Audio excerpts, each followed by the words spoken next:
these beautiful Plumeria flowers and this amazing selection of Plumeria plants. Not a surprise, because we are at the annual Hawaiian Festival put on by the Southern California Plumeria Society here in San Diego's Balboa Park. Plumeria are beautiful, they smell wonderful, they come in a variety of colors and sizes. There's nothing not to love about Plumeria. They're beautiful and they promote happiness to me. I mean, you look at it, look at these colors. Look at how gorgeous all these colors are. How can you not be happy walking through this? Tell me. It just reminds you of Hawaii and you want to go back. You know what I mean? Plumeria seem to remind everyone here of Hawaii, which is ironic since Plumeria traveled to Hawaii hundreds of years ago from their native dry tropical forests in central Mexico, south through Central America, Colombia and Venezuela in South America, as well as the Caribbean.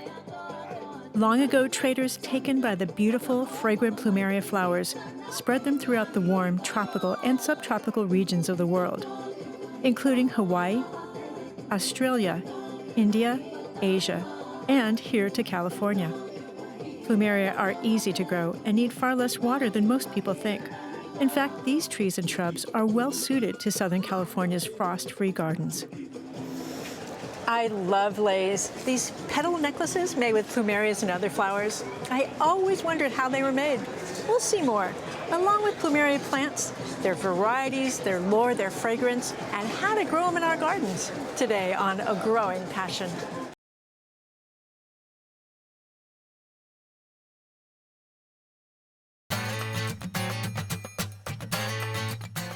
In nature, there are hundreds of species of Plumeria, named for the 17th century French botanist and Franciscan monk Charles Plumier. You may know these plants as frangipani, or some Plumeria cultivars like Aztec Gold, Pink Pansy, Hawaiian Sunset, and dozens of others. No matter what you call them, Plumeria attract a lot of attention. And here at the Plumeria Society's Hawaiian Festival, well-known varieties, as well as rare varieties, are bought, sold, and traded. This is so fragrant. It smells like baby powder. This is the inflorescence, and inflorescence is a cluster of flowers. For this Plumeria, this is Plumeria obtusa. See how the flowers are white with a yellow center? A little simpler than some of the other flowers, but boy, does this smell good. People love Plumeria's fragrant flowers, which bloom in a rainbow of colors. This is the most common frangipani in Australia. It grows like a weed, and I'm so happy to find it here. Are you a Plumeria collector? Oh, yes. How many Plumeria do you think you have? At my age, I'm slowing down, but about 200 in the ground. That's slow? Oh my gosh, that's a little scary actually. They're so 200. easy. That's the reason everybody is catching on. Plumeria grow well both in containers and in the ground. They tolerate intense heat and they thrive in full sun. While a few Plumeria in cultivation are evergreen, most are deciduous. In fall, their leaves yellow and then drop. Seeing that, some people think their plants are dying. No worries though, the plants are just going dormant for winter. This is Plumeria's normal cycle. By spring, the plants will push out new leaves, and by summer, they'll be blooming again. Nearly all garden variety Plumeria result from decades of breeding by passionate collectors and professional breeders. These folks put their skills to the test in the festival's annual flower competition. Part of the festival is the Plumeria Flower Show. So at noontime, we're going to be letting the judges in to judge the floral category. So they're looking for the color, the clarity of the plant, the healthiness of the flower, overall beauty of the flower. These plants are also judged for their perfume. Today's fragrance judges are all from the San Diego Center for the Blind. They can't see the flowers, so they're not influenced by how they look. But because of their heightened sense of smell, they can detect subtle differences in fragrance. And of course, what's a Plumeria show without a lei competition? I'm looking for different aspects of lei making and techniques and the material that they use, and if it's balanced, how creative they were in using the materials that they selected. Like in this case, as you can see how beautiful this is. Now if you look at the back is as beautiful as the front. To me, that's a perfect lei.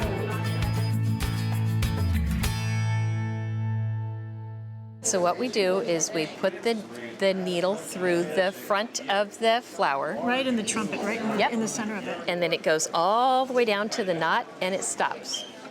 So the reason why lei needles are so long is because sometimes you want to see a pattern before you push it down on the string.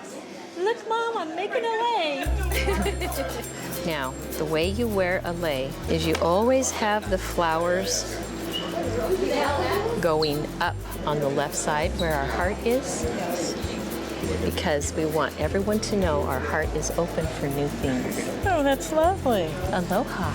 Aloha. Thank you. The members of the Southern California Plumeria Society are passionate about plumeria. And as you can see, people of all ages, genders, and ethnicities fall for these beauties.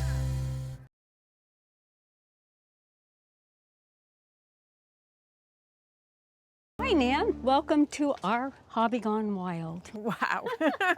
This is impressive. Carl and Joy Herzog live in San Diego's East County and are some of the country's most respected plumeria growers.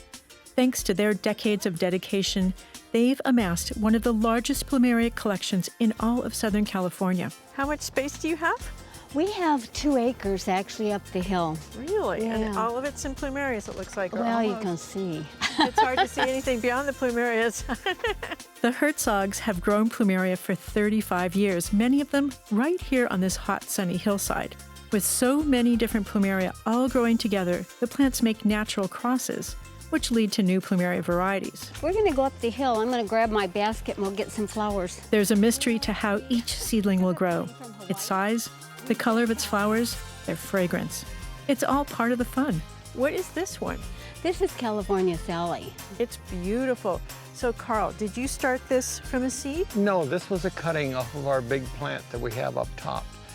And how long ago did you plant it? This has been in about 3 years, but from a large cutting, you'll get a lot faster growth. Wow, it's really big, and the flowers are gorgeous. I love that pink with the orange center. Smells good too. All right, what are we going to see next? We'll throw them in the basket and we'll walk on up. The couple grow 400 tree-sized plumeria with blooms in all different colors. And Carl and Joy know each one by name. What's this one? This is Veracruz Rose. It actually smells like a rose. It looks kind of rosy. Oh, it does smell like a amazing. rose. Yeah, it really does. That's really funny. Now, if you look at all these in the basket, can you look at all of them and tell me exactly what they are? You know what they are. Yeah. There are babies. Your babies. I was amazed to see the incredible variety of the Herzog's plumeria, the size and the shape of the plants, the petal shapes, their perfume.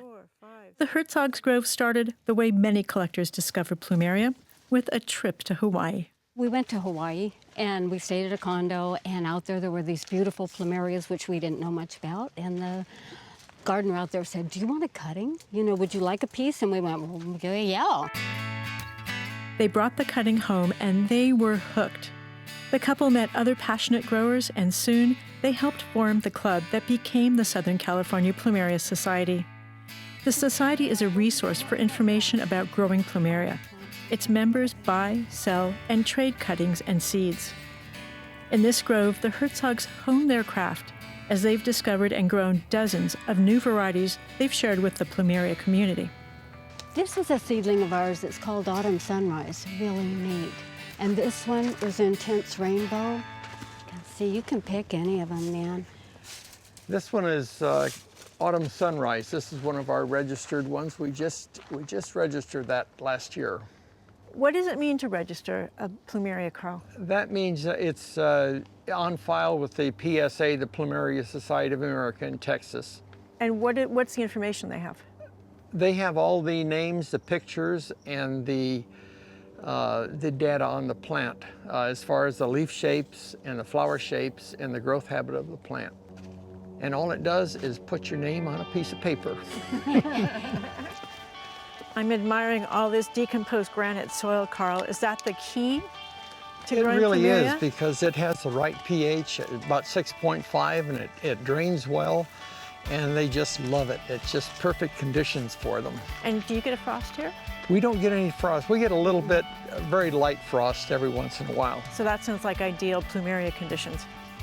This is one of our new seedlings. You always get something new and different from seed, so it's kind of fun. This is unnamed, it's 2 years. It's gonna get better and better now. It's really interesting the way the flower is shaped. I would call this something wings. Well, that's probably a really good name for it because we don't have a name. So we'll think about that, Nan. Okay, Yeah. The knowledge we've gained is from talking to each other, sharing with each other, learning, experimenting, just flat out enjoying it. The best part is everybody experiments a little bit. Everybody tries something different. Some of it works, some of it doesn't. And the things that work, we carry on with it. This is the pink pansy, the same as we have up on the hill. And this is a cutting we took, and it's ready to go now. These are some of the flowers from our seedlings. We have many seedlings, but this is a little bit of the diversity on them. So the beauty of making new Plumeria from cuttings is that you know every new plant is going to be identical to the parent plant. But when you start from seed, you don't necessarily know what you're going to get because you know what the flower was, but you don't know where the pollen came from. They're like brand new babies. You know, every color can be different out of a seed pod. Everything's new and different. That's what makes a hobby fun.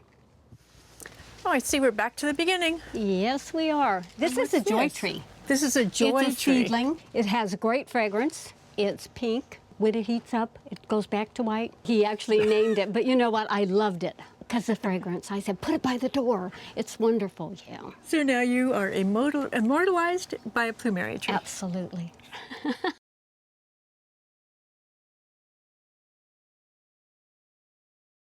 Plumeria are the ultimate pass-along plants.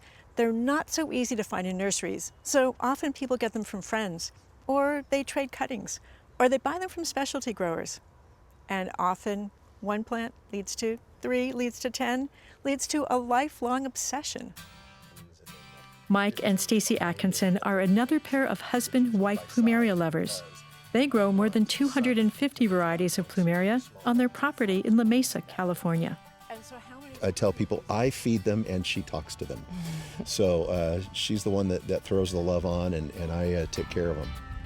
My purpose for growing them is I love to make lace, and I love to wear hair pieces, and my passion is just to be able to share the blooms.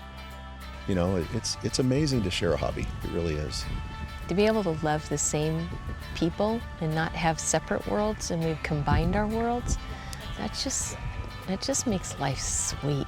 Mike is widely recognized as a Plumeria expert. He's a speaker, author, and teacher. Their extensive collection is the envy of many other collectors. So this is Cole's Cooktown Sunset. It's from Australia. From Australia? Yeah, beautiful varieties from Australia. They have a great climate there, but it's opposite of ours, of course. Yeah, it's the same climate essentially, but yes, it's opposite of ours. very That's much so interesting. Dark pink called Hawaiian Sunset from Jim Little in Oahu, who's an absolute Plumeria artist, just spectacular. Well, that's really a pretty color. Great I love that. scent as well. Yeah. This is Bonnie Fox or Volcano Goddess. 2 different people named them 2 different things. It's a beautiful rainbow, and as you can tell, loves to bloom.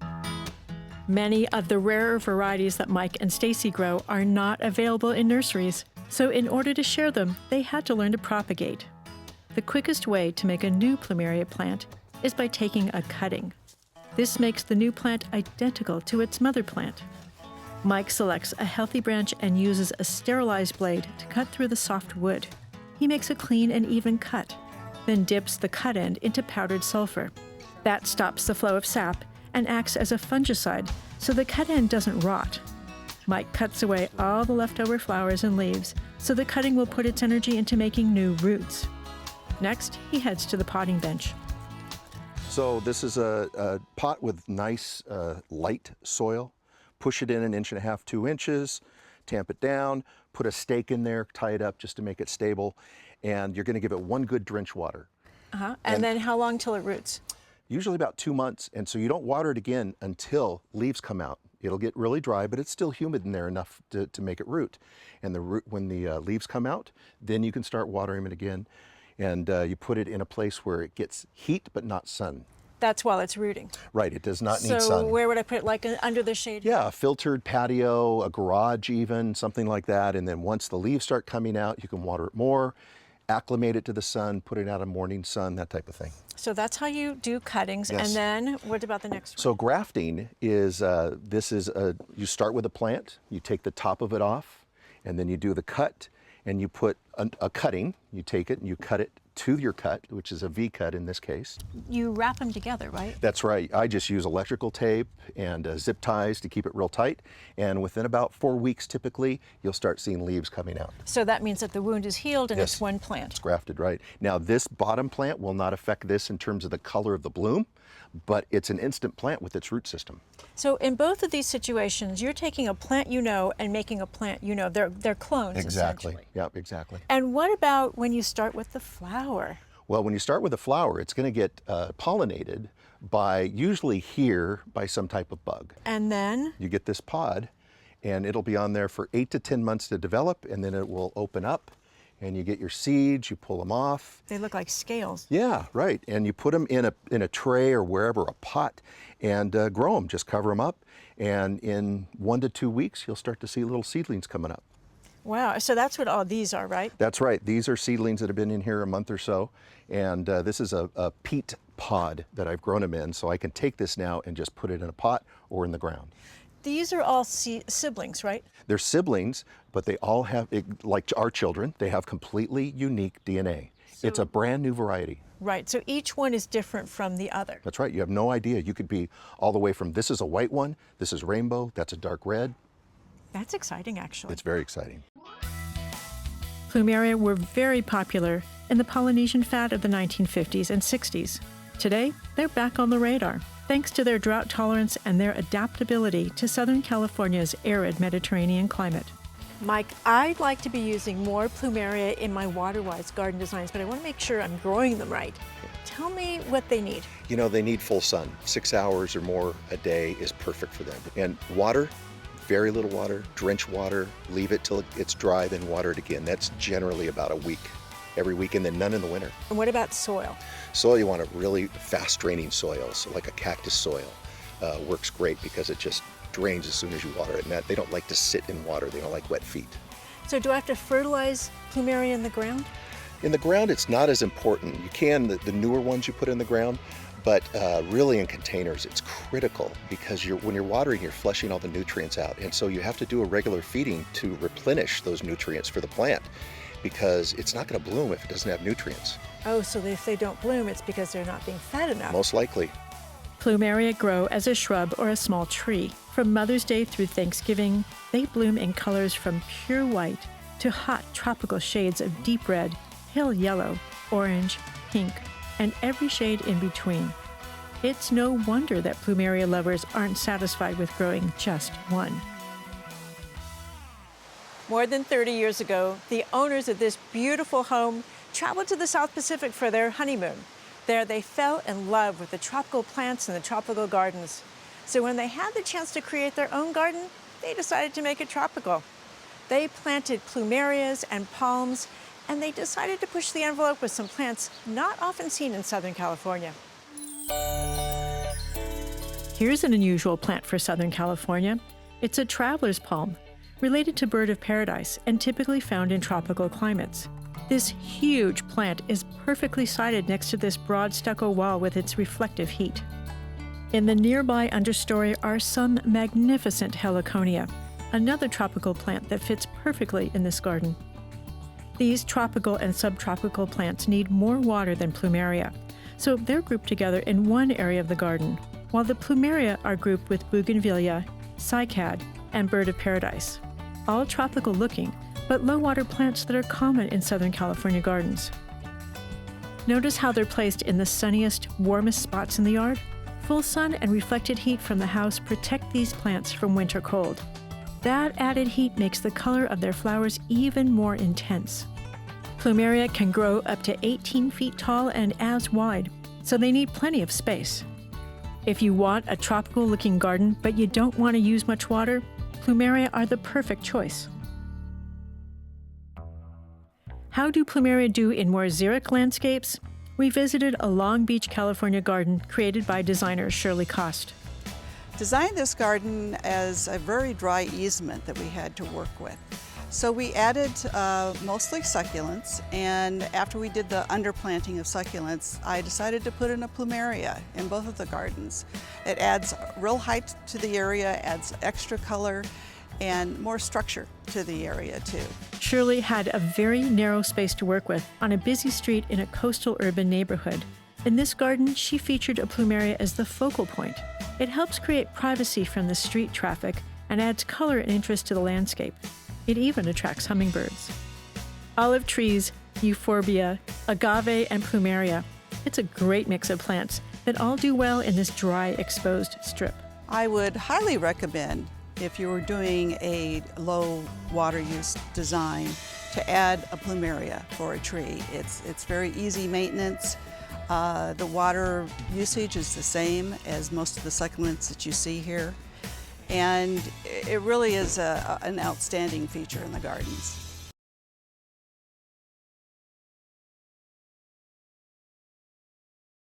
Marjorie, thank you so much for teaching me how to make a lei. This looks a lot shorter than what I would think of as lei as being, so what are we doing? We are going to make a lei po'o. So that means for your head. Po'o is your head. Oh, so like a flower crown. Mm-hmm. Wonderful. Haku style. Haku style. And this is a braid. What is this made of? This is made out of raffia. And what are we going to do with it?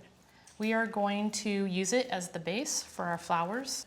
Today we're going to be working with baby's breath, plumeria. Which plumeria is this? This is the celandine variety, which is an excellent flower for lei making. It has a beautiful scent and it also holds up very well.